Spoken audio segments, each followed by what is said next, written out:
আমি আজ আপনাদের একটি সামাজিক গল্প পাঠ করে শোনাব। লেখাটি পড়ে আমি বাকরুদ্ধ। আশা করি আপনাদের সকলেরই ভীষণ ভালো লাগবে এবং সমাজকে একটি বার্তা দেওয়া রয়েছে এই গল্পের মাধ্যমে। তাহলে শুরু করি আজকের গল্প পাঠ। দেখলে তো তোমার মা আজকে কি সিনটাই না ক্রিয়েট করলো। ইস, কোনো মানে হয়? এইসব 5 স্টার হোটেলে ডিনার করতে কেউ কখনো নিয়ে যায় এইরকম একটা ইলিটারেট মহিলাকে? রাগে গজগজ করতে করতে কথাগুলো বলল মল্লিকা। আজকে পারদ খুব চড়েছে। পার্থ তাই মিনমিন করে উত্তর দিল, আমি কি করব? তাতান জেদ করলো বলেই তো নিয়ে যেতে হলো। আফটার অল আজ ওর বার্থডে। কথাটা শুনে মল্লিকার পারদ আরো চড়ল, সঙ্গে গলার রেঞ্জও। হোয়াট ডু ইউ মিন?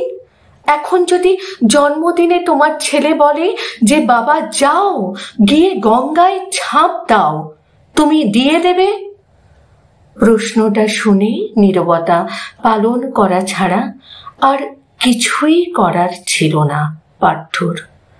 তবে মল্লিকা আর নীরব থাকল না, বলেই চলল, কি করতে? যে বাবা মার কথা না শুনে তোমার মতন একটা অজ পাড়াগার ছেলেকে বিয়ে করলাম। কে জানে, লোকে এমনি এমনি তো বলে না ফ্যামিলি, কালচার, ক্লাসের কথা। কারণ আছে।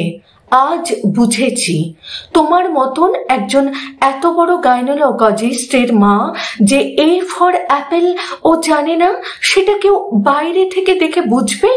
ইস, আজকের পার্টিতে আমার সব অফিস কলিগস, কলেজ ফ্রেন্ডস, রিলেটিভসরা এসেছিল। কি ভাবলো আমাদের ব্যাপারে? I felt so insulted. এক নিঃশ্বাসে কথাগুলো বলে মল্লিকা এবার থামল দম নেওয়ার জন্যে। তখনই ঘরের দরজায় টোকা। ভাঙা গলায় খুব আস্তে সে জিজ্ঞেস করল, বাবু আসবো? এতক্ষণ যার জন্য বাবুকে ফ্যামিলি আর ক্লাস নিয়ে এত কথা শুনতে হলো, সেই মহিলাকে হঠাৎ চোখের সামনে দেখে বাবুরও মাথায় আগুন জ্বলে উঠল। বেশ দাঁত মুখ খিঁচিয়েই ডক্টর পার্থ বসু তার মাকে বলে উঠল, এত সব ব্যাপারে ন্যাকামি করো কেন? বুঝতে পারি না। চলেই তো এসেছো ঘরের মধ্যে, এখন পারমিশন নেয়ার কি কোনো মানে আছে? ওফ সরি, তুমি তো আবার পারমিশনের মানে বুঝবে না। বলছি, অনুমতি নেয়ার কি কোনো দরকার আছে? কথাটা শুনে দরজার ওপারে দাঁড়িয়ে থাকা মহিলা থতমত খেয়ে গেল। তারপর কোনো মতে কথা সাজিয়ে আমতা আমতা করে বলল, না আসলে প্রেশারের ওষুধটা শেষ হয়ে গেছে, 2 দিন হলো। তুই কি একটু এনে দিতে পারবি? পারবো না। কি করবে? অ্যান্ড আই ডোন্ট থিঙ্ক যে তুমি এত সহজে পরলোকে যাবে। আমার লাইফটাকে হেল না করে তো তোমার যাওয়া হচ্ছে না। কথাটা শুনে এবার মল্লিকা বলে উঠল, থাক পার্থ, আমাকে শুনিয়ে আর মাকে শাসন করতে হবে না। যতটা ইনসাল্ট হওয়ার তো হয়েই গেছে ওনাকে পার্টিতে নিয়ে গিয়ে। এখন বাড়িতে এসে এই সিন ক্রিয়েট আর পোষাচ্ছে না। এরপর আর মল্লিকা ওই ঘরেই থাকলো না। খাটের ওপর রাখা বালিশটা তুলে পাশের ঘরে শুতে যাবার জন্যে পা বাড়ালো। পার্থ বুঝল এটা ওর পানিশমেন্ট। এখন এই ঝামেলা অন্য ঘরে শোয়া, দরকার ছাড়া কথা না বলা চলবে প্রায় 7 দিন। ব্যাপারটা ভেবেই আবার ছড়ানো ছেটানো রাগটা এসে জমা হলো দরজার ওপারে দাঁড়িয়ে থাকা মায়ের ওপর। সব তোমার জন্য হলো, তুমি বোঝো না? তুমি আমাদের সোসাইটিতে মেশার মতন মানুষ না। আমি বললাম আর তুমি নাচতে নাচতে চলে গেলে হ্যাংলার মতন। তুমি তো তাতানকে মিথ্যে বলতে পারতে যে তোমার শরীর খারাপ, তাহলেই তাতান বুঝতে পারত, জেদ করতো না। কিন্তু না, সব সময় আমাকে সব জায়গায় লজ্জা দিতেই হবে। জাস্ট কিচ্ছু বলার নেই। কোনো পজ না নিয়ে কথাগুলো বলা শেষ করেই ধাম করে পার্থ মায়ের মুখের ওপর দরজাটা দিয়ে দিল। মলিনা দেবীর হঠাৎ চারিদিকটা ঝাপসা হয়ে এলো, চোখে বড্ড জল জমেছে। সত্যিই কি উনি হ্যাংলা?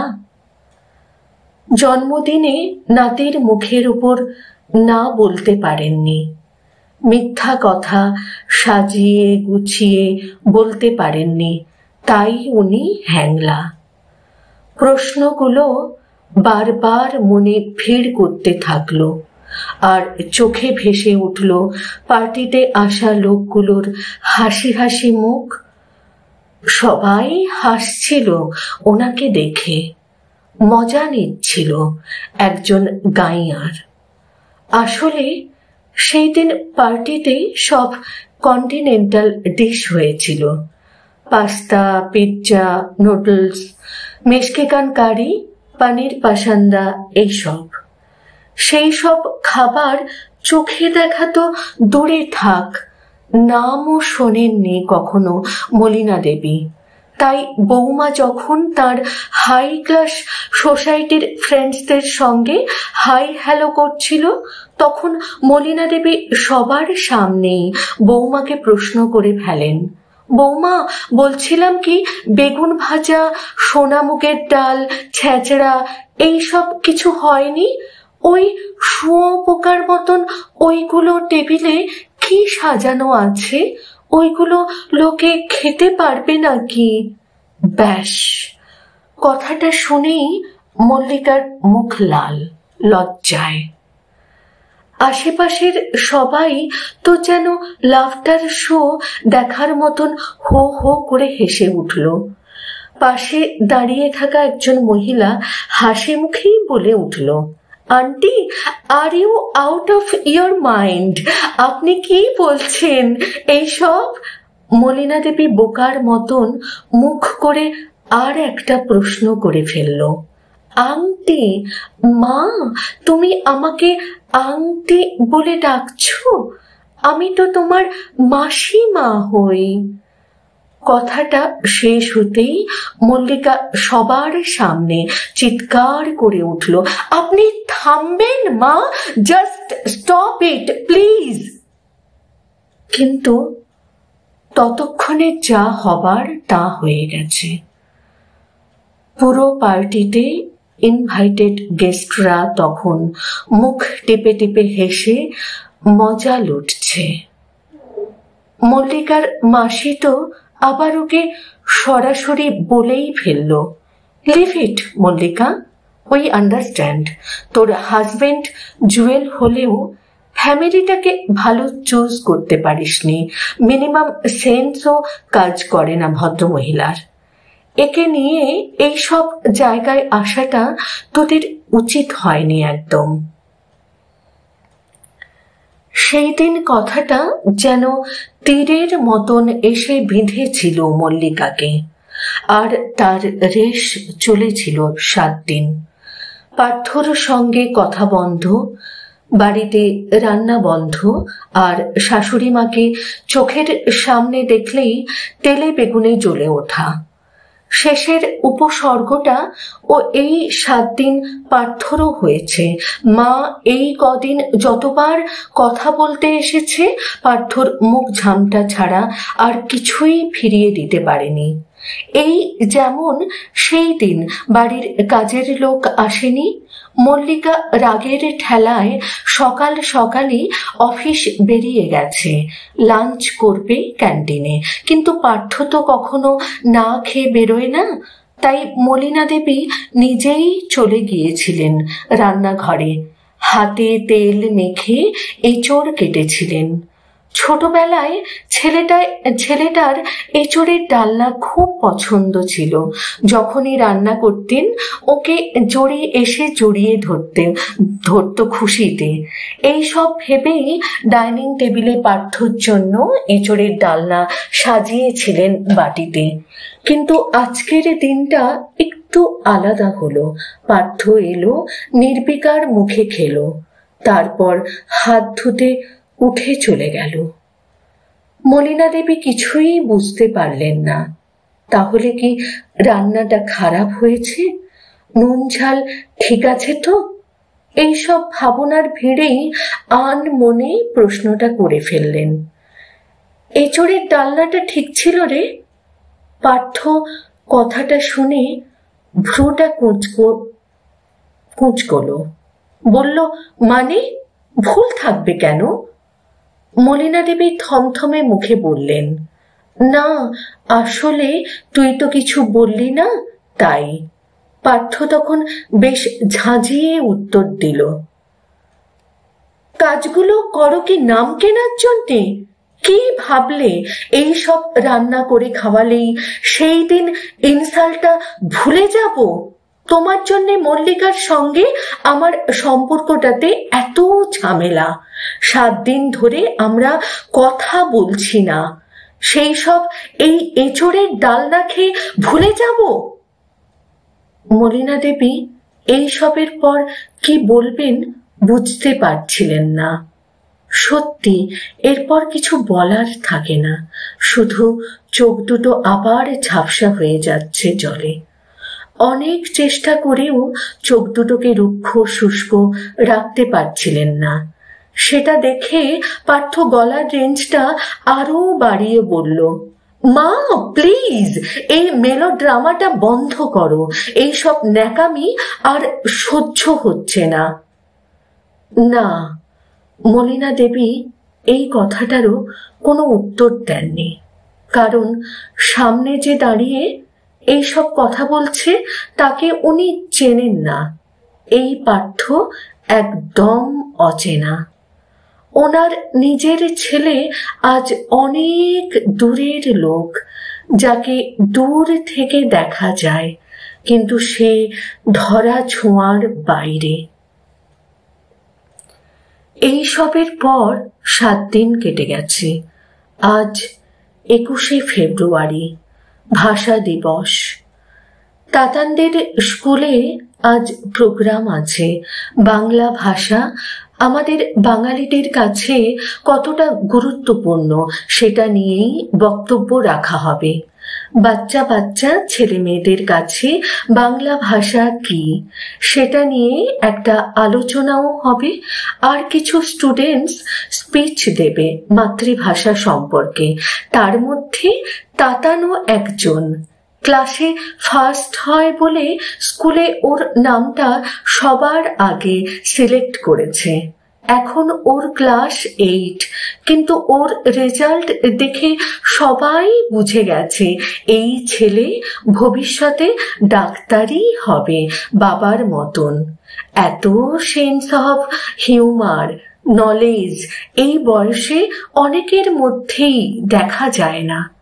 গাড়িতে বসে বসে মল্লিকা এইসব কথাই ভাবছিল, আর মুখটা গর্বের হাসিতে ভরে উঠছিল মাঝে মাঝে।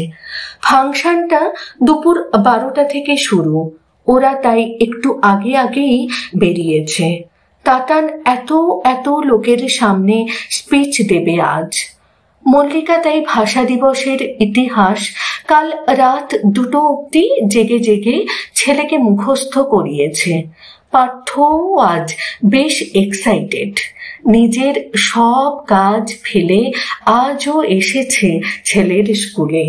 ছেলের স্পিচ ভিডিও রেকর্ডিং করবে, তারপর কলিগসদের শোনাবে। এইসব ভাবনার ভিড়েই ওদের গাড়িটা স্কুলের সামনে এসে থামলো। অডিটোরিয়ামের ফার্স্ট রোতেই ওদের সিটটা রিজার্ভ করা ছিল। পৌঁছানোর 15 মিনিটের মধ্যেই অনুষ্ঠান শুরু হলো। রবীন্দ্রসঙ্গীত গেয়ে উদ্বোধনী অনুষ্ঠানের পরই তাতানের স্পিচ। পার্থ সঙ্গে সঙ্গেই মোবাইলের ভিডিও ক্যামেরা অন করে রেডি। লোকের ভিড়ে ঠাসা অডিটোরিয়ামটার স্টেজে যখন ছেলেকে উঠতে দেখল, তখন আপনা আপনি ওর মুখে একটা হাসি চলে এলো। কি স্পিচ দেবে তাতান? ভাষা দিবস নিয়ে ও কি বলবে? এক রাশ ভাবনা এসে ভিড় করলো পার্থর মনে। আর তখনই তাতান বলতে শুরু করলো, আজ 21শে ফেব্রুয়ারি, আজ ভাষা দিবস। 1952 সালে আজকের দিনেই বাংলা ভাষা বলার জন্য কিছু মহান প্রাণ আন্দোলন করে পুলিশের গুলি বুকে নিয়ে শহীদ হয়েছিল। এই ইতিহাসটা আমার মা বলেছে, কিন্তু আজ আমি ইতিহাস না, বর্তমানের কথা বলবো। ইতিহাস তো বইয়ের পাতায় গুগল সার্চ করলেই পাওয়া যায়, কিন্তু বর্তমানে বাংলা ভাষা আমাদের লাইফে কি, কতটা ইম্পর্টেন্ট, সেটা আমি আমার বাড়িতে রোজ দেখি। আমার ঠাকুমা ইংলিশ জানে না, কারোর সঙ্গে দেখা হলে হ্যালো, হাউ আর ইউ বলতে পারে না। কন্টিনেন্টাল ডিশের মানে বোঝে না, এমনকি আন্টি ডাকটাও ঠাকুমার কাছে অজানা। তার বদলে কাকিমা জেঠিমা শুনতেই অভ্যস্ত। আর এই সবের জন্যেই ছোট থেকে দেখেছি আমাদের বাড়িতে আমার ঠাকুমাকে নিয়ে সবার খুব লজ্জা। বাবা নিজের ফ্রেন্ডস সার্কেলের সঙ্গে ঠাকুমার পরিচয় করিয়ে দেয় না কখনো। বাড়িতে কিটি পার্টি হলে মা ঠাকুমাকে স্ট্রিক্টলি বারণ করে দেন যেন নিজের ঘর থেকে না বেরোন। ড্রয়িং রুমে ভুল করেও সবার সামনে যেন না আসেন। এমনকি আমার বার্থডে পার্টিতেও ঠাকুমার এন্ট্রি আমার মা বাবা পছন্দ করেন না। ঠাকুমাকে নাকি 5 স্টার হোটেলে নিয়ে যাওয়া যায় না, তার জন্য 7 দিন ধরে বাড়িতে ঝামেলা হয়। মা বাবার সঙ্গে কথা বন্ধ করে দেয়। ছোট থেকে আজ অবধি দেখেছি মা বাবা ঠাকুমাকে যেন সবার থেকে লুকিয়ে রাখতে চায়। গড় গড় করে ইংলিশ বলতে পারে না বলে সে এথিক্স জানে না, লোকের সাথে মিশতে জানে না, এডিকেটস জানে না, মুখ খুললেই ব্লান্ডার করবে, এই রকম একটা ধারণা সবার। যদিও আমার ঠাকুমা দারুণ রান্না করতে পারে, ভীষণ সুন্দর গানের গলা এই বয়সেও। রবীন্দ্রসঙ্গীত কি সুন্দর করেন, দারুণ গান করেন, দারুণ ভালো গল্পও করতে পারেন। ছোটবেলায় তো মা বাবা অফিস থেকে অনেক রাত করে ফিরতেন, তখন ঠাকুমাই আমাকে ঘুম পাড়াতো রূপকথার গল্প শুনিয়ে।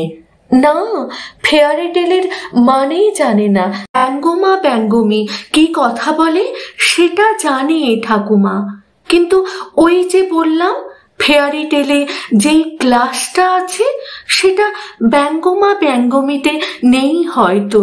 তাই মা বাবা বলে ঠাকুমারও কোনো ক্লাস নেই। আজ 21শে ফেব্রুয়ারিতে তাই এই কথাটাই মনে হচ্ছে।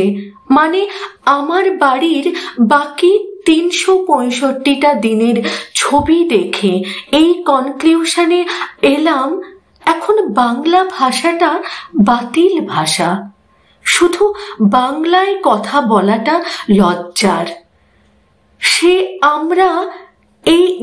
আমরা এই ভাষা দিবসে যতই স্পিচ দেই না কেন, যতই ইতিহাস শোনাই না কেন, আমাদের মধ্যে বাংলা ভাষা এখন শেষ। আর আমি নিজের বাড়িতে রোজ সেই শেষটার একটা ছবি দেখি। স্পিচটা শেষ করে স্টেজ থেকে নিচে নেমে খুব অদ্ভুত চোখে তাকিয়েছিল তাতান ওর মা বাবার দিকে। সেই দৃষ্টিতে একটা জমা রাগ ছিল, একটা খারাপ লাগা ছিল। সেই দিন তাতানের স্পিচ শুনে কেউ হাততালি দেয়নি অডিটোরিয়ামে। সবাই কেমন নিঃশব্দ ছিল। আসলে বাস্তবের মুখোমুখি হয়েছিল হয়তো সবাই, রোজকার বাংলা ভাষার বাস্তবের। আর সেই দিন হাজার চেষ্টা করেও পার্থ আর মল্লিকা নিজের চোখ দুটোকে উপরে তুলতে পারেনি। বারবার লজ্জায় সেটা নিচে নেমে যাচ্ছিল। পার্থর ভেতরে একটা জমা কষ্ট হঠাৎ যেন এসে জমা হলো। সত্যি, যেটা ওর ছেলে বুঝলো এই বয়সে, সেটা পার্থ এত সাকসেসফুল একটা মানুষ, এত বড় একজন ডাক্তার হয়েও বুঝতে পারল না। মাঝে মাঝেই ভিড় রাস্তাটায় ট্রাফিকের জ্যামে মায়ের মুখটা ভেসে আসছিল চোখের সামনে। সত্যিই তো, মা কি সুন্দর গান গাইতো, কত সুন্দর সুর ছিল মায়ের গলায়।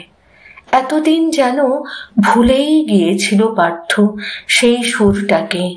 মা তো ওকেও ছোটবেলায় রূপকথার গল্প শোনাতো, রাজপুত্র, রাজকন্যা, রূপকথার দেশ। আর আজ পার্থ তো ওর মার সাথে 2 মিনিট বসে কথাও বলে না দরকার ছাড়া। কি করে কবে ওর মা ওর কাছে লজ্জা হয়ে গেল, ও বুঝতেই পারল না। কথাটা ভাবতে ভাবতেই ফ্ল্যাটের সামনে এসে গাড়িটাকে থামালো। লিফটে উঠে 4 তলার বাটনটা প্রেস করলো। একটা সময় স্কুল ছুটি হলে মাকে দেখার যেই একটা তাড়া থাকতো, আজও ঠিক সেই রকম একটা তাড়া আছে ওর। মাকে দেখতে, মায়ের সাথে কথা বলতে খুব ইচ্ছে করছে আজ। ফ্ল্যাটের দরজার সামনে এসে তাই জোরে জোরে কলিং বেলটা বাজালো। 2 মিনিটের মধ্যে কাজের মাসি মিনতি দরজাটা খুলতেই পার্থ হুড় মুড়িয়ে বাড়ির ভেতরে ঢুকলো।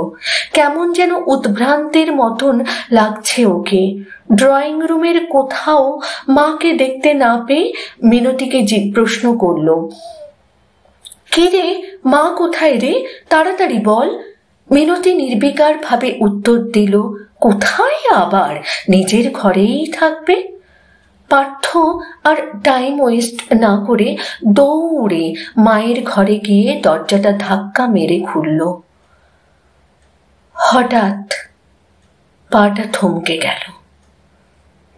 ঘরের মাটিতে মা পড়ে আছে, নিথর একটা শরীর, তবে মুখে একটা শান্তি, জীবন থেকে মুক্তি পাওয়ার শান্তি।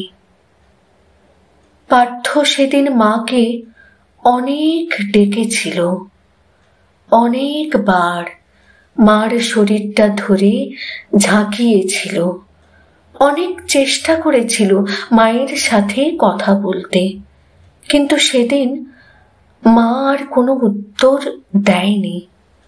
মা সারা জীবনের মতন চুপ করে গিয়েছিল। পার্থ মায়ের নিথর শরীরটা বুকে জড়িয়ে ধরে বসেছিল অনেকক্ষণ। ওর যেন মনে হচ্ছিল মাকে যদি এইভাবে আগলে রাখা যায়, ফিরিয়ে আনা যায় নিজের কাছে, কিন্তু পার্থ বুঝতে পারেনি সময় শেষ। কিছুক্ষণ বাদে যখন মল্লিকা আর তাতান ঘরের নিস্তব্ধতা ভেঙে ভেতরে ঢুকলো, তখন ওর সম্বিত ফিরল। মায়ের ঠান্ডা শরীরটা ওকে বুঝিয়ে দিল হঠাৎ যে সব শেষ। 3 ঘন্টা বাদে ডেথ সার্টিফিকেট লেখা ছিল স্ট্রোক অ্যাটাকের জন্য মৃত্যু। পার্থর রিপোর্টটা চোখ বুলিয়ে যেন পাটা টাল খেয়ে গেল।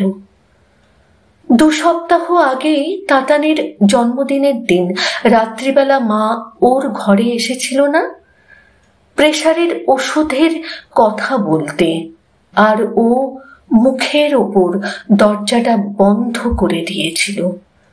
তারপর তো ও ওষুধের কথাটা ভুলেই গিয়েছিল। আর বেশ কিছুদিন ধরেই তো মায়ের হাই প্রেসারের প্রবলেমটা চলছিল। তার জন্যেই কি স্ট্রোক হলো কি জানি। তাহলে কি ওর জন্যই ওর মা মারা গেল?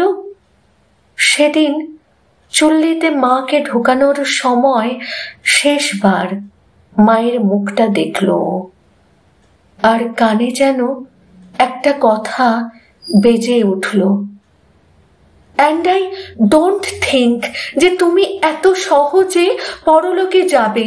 আমার লাইফটাকে হেল না করে তো তোমার যাওয়া হচ্ছে না। ওর মা যখন সেই দিন ওষুধ কেনার কথা বলতে এসেছিল, ও তো মুখ ঝামটা দিয়ে এই উত্তরটাই দিয়েছিল মাকে। আজ যেন চুল্লির আগুনে পুড়ে মা তার প্রত্যুত্তরটা দিয়ে গেল। আর একটা অধ্যায় নিঃশব্দে শেষ হলো। মা, মাগো,